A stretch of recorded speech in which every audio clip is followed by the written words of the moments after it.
মঞ্চ তৈরির কাজ প্রায় শেষ পর্যায়ে। এবার অপেক্ষা মঞ্চের প্রধান অতিথির আগমনের। দীর্ঘ 18 বছর পর দেশের মাটিতে 300 ফিটের এই মঞ্চে ফের ধ্বনিত হবে গণতন্ত্রকামী তারেক রহমানের কণ্ঠে সেই স্লোগান, করব কাজ, গর্ব দেশ, সবার আগে বাংলাদেশ।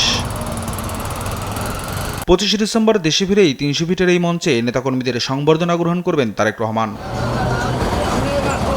মঞ্চ নিরাপত্তা ব্যবস্থা তদারকিতে এখন ব্যস্ত সময় পার করছেন বিএনপি নেতাকর্মীরা। সবার প্রত্যাশা তারেক রহমানের এই প্রত্যাবর্তনে নতুন করে উজ্জীবিত হবে দেশের মানুষ। আমাদের মঞ্চের কাজ প্রায় হয়ে যাচ্ছে, ইনশাল্লাহ আমরা আশা করছি যে 24 তারিখ দুপুরের ভিতরে ইনশাল্লাহ আমাদের মঞ্চ পরিপূর্ণভাবে সমাপ্ত হবে এবং সুন্দরভাবে আমরা রেডি করে ফেলবো। ওনার প্রতি ভালোবাসা, উৎসাহ, উদ্দীপনা ইনশাল্লাহ সেদিন দেখবেন এই এলাকায় জনসমুদ্রে পরিণত হবে। বাংলাদেশের মানুষ যেহেতু ঐক্যবদ্ধ, কোনো নিরাপত্তার কোনো ঘাটতি এখানে হবে না এবং কোনো ষড়যন্ত্রকারী এখানে সফল হবে না।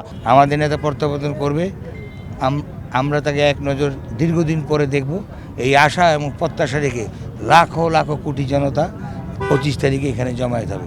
বিকেলে মঞ্চ তৈরির কাজ তদারকি করতে আসেন বিএনপির স্থায়ী কমিটির সদস্য মির্জা আব্বাস। এই সময় সরকারের পাশাপাশি দলীয়ভাবেও নেওয়া হয়েছে তারেক রহমানের জন্য সর্বোচ্চ নিরাপত্তা। এই মুহূর্তে তো পুরো জাতি তো একটা শঙ্কার মধ্যে আছে, শুধু একটা নিরাপত্তা না, আমাদের পুরো জাতিতে একটা শঙ্কার মধ্যে আমরা আছি। প্রতিটা মুহূর্তেই নিরাপত্তা যতটুকু এনশিওর করা দরকার আমরা চেষ্টা করতেছি। বাকিটা আল্লাহর হাতে। সহযোগিতা কেমন করা হচ্ছে বলতে পারবো না, তবে অসহযোগিতা নাই। এদিকে বসে নেই প্রবাসী বিএনপি নেতারাও। তারেক রহমানকে স্বাগত জানাতে অনেকেই ছুটে আসছেন দেশে। উনার নির্দেশ তো পালন করতেই হবে। সেই দায়িত্ববোধ থেকে আমরা হিথ্রো এয়ারপোর্টে না যেয়ে আমি উনার আসার আগে চলে আসছি, ঢাকাতেই চলে আসছি, যাতে কর্মসূচি পালন করব। আগামী বৃহস্পতিবার দুপুর 12টায় তারেক রহমানের দেশে পৌঁছানোর কথা রয়েছে। বিগত সরকারের নিয়াজ মোরশেদ, দেশ টিভি, ঢাকা।